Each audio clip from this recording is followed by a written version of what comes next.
everybody, and welcome to my kitchen here in Galveston, Texas. My name is Amanda Hancock, and we are going to be broadcasting live from my kitchen here in Galveston.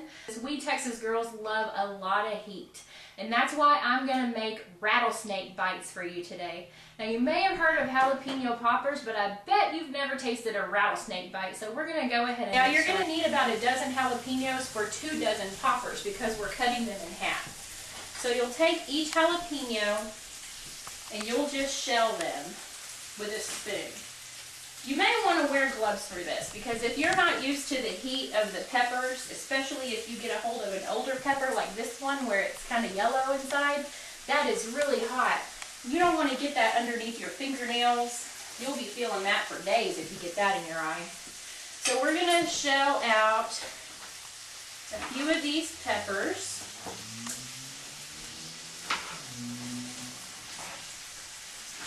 Just cut them in half lengthwise. And you want to choose nice big peppers for this. You don't want little peppers that are skinny. You want big peppers that are going to make boats, basically, because these are going to be boats to rest that yummy Philadelphia cream cheese in. So the first thing we're going to do with these shells, before we mix up our delicious filling, we're going to take these halves and we're going to roast them in the oven.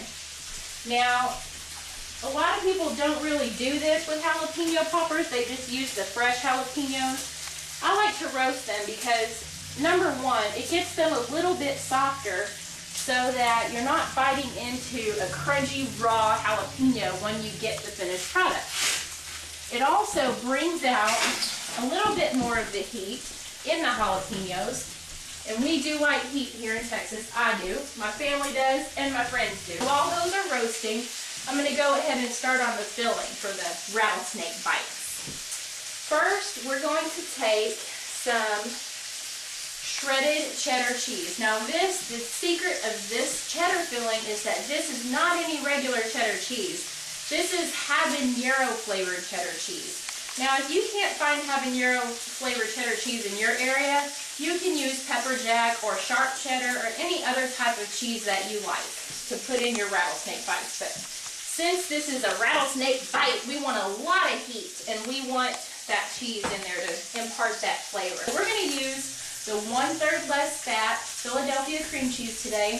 It's a little bit, not that we're worried about being too healthy because we're making fried rattlesnake bites, but it's just as creamy as the regular and imparts just as much flavor. Makes you feel a little bit better about eating fried food because we usually have a beer with it too, so it makes you just feel a little bit better about that. So to a 1/2 cup of the habanero cheddar cheese, we're going to add a 1/2 cup of the Philadelphia cream cheese.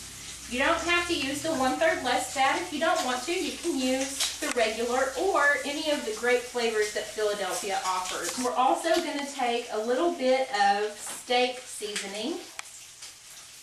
Any kind of steak seasoning is fine. Steak seasoning is usually a mixture of coarse ground salt, pepper, garlic, onion, and a lot of other spices. You can use any seasoning you want, or you can use a pre-made steak seasoning, which is what I've done here. You want about a teaspoon of that. Also, we're going to add just a little splash of salt. We like our food highly seasoned here in Texas, so we'll add a little splash of salt and pepper. You're going to want to flavor every layer of this dish to bring out all of the flavors in the rattlesnake bites. The next thing we're going to add is about a tablespoon of hot sauce. We're just layering in that heat, so that rattlesnake bite's going to hurt, but it's going to hurt good. So we'll mix that up a little. Another thing that we're going to add are some pickled jalapenos. So these jalapeno peppers that I have, they're pickled jalapeno peppers. So we're going to dice these up. You want about, I would say about 1/2 dozen. So we're going to step over and grab the bacon. It's had a chance to kind of cool off a little bit. And I've done 4 slices of bacon here, but you can, again, tailor it to your own needs. If you love bacon, use more bacon. If you don't like bacon, don't use bacon. I can't imagine anybody not liking bacon though. It's really good. Adds a lot of flavor to a lot of different things. For this dish in particular, it imparts a nice smokiness into the filling. It complements the jalapeno really well in that the smokiness and the heat all kind of go together really well. Okay, so we're mixing up our filling. We've got the cream cheese in there, the Philadelphia cream cheese, 1/3 less fat, a 1/2 cup. We've got a 1/2 cup of shredded habanero cheddar cheese. We have 4 slices of center cut bacon crumbled. We also have a tablespoon of hot sauce. You can use any brand that you like. And we have, what else do we have in there? Oh, we have some chopped up jalapenos, pickled. Now, I like to use the deli jalapenos that don't have as much heat as the regular pickled jalapenos. You can use any brand you like, but I like them just to kind of add a little crunchiness and a little, ooh, what's that, to the inside of the filling and not impart more heat, because we've already got enough heat going on with our roasted jalapenos, our habanero cheese, our hot sauce. Woo, it's going to be on fire in here in just a minute. So we've got our filling mixed up. We have roasted our jalapeno boats for the rattlesnake bites for about 5 minutes in a 350-degree oven. So I'm going to transfer a few of those over to my work area. Make a little mound inside like it's a vessel of cream cheese yumminess in there. You want to not go too far over the edge. You kind of want to scrape off a little bit. But you do want it to be kind of a mound in the middle so that when your guests bite into the bite, they get bitten back with the heat, the creaminess, and then it kind of settles on the back of their tongue with the smokiness of the bacon. Ooh, my mouth is watering just thinking about it. You're going to take each rattlesnake bite and you're going to bread them. First, you dip them in the white flour. Do a little shake, shake, shake it off. Then you dip it in the egg.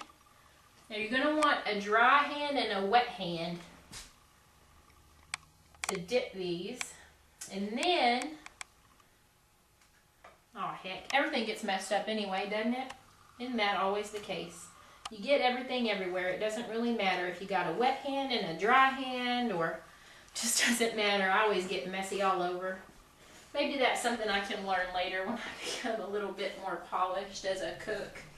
But right now I'm just concerned about things tasting good and pleasing my family and my friends with these dishes.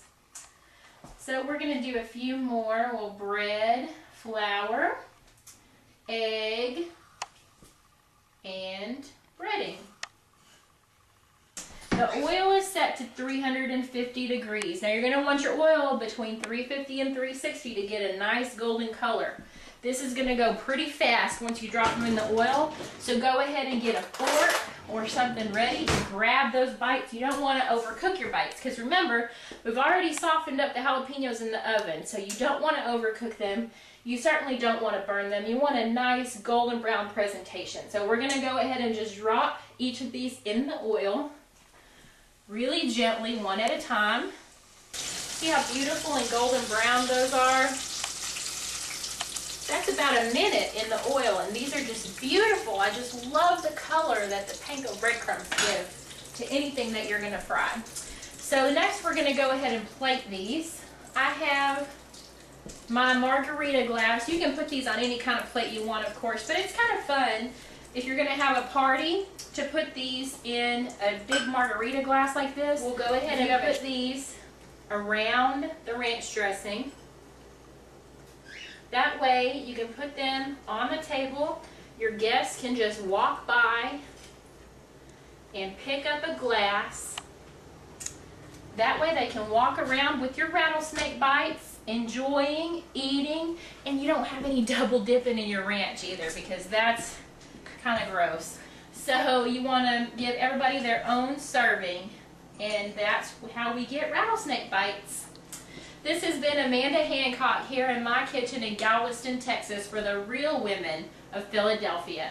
Thanks. See you next week for entrees.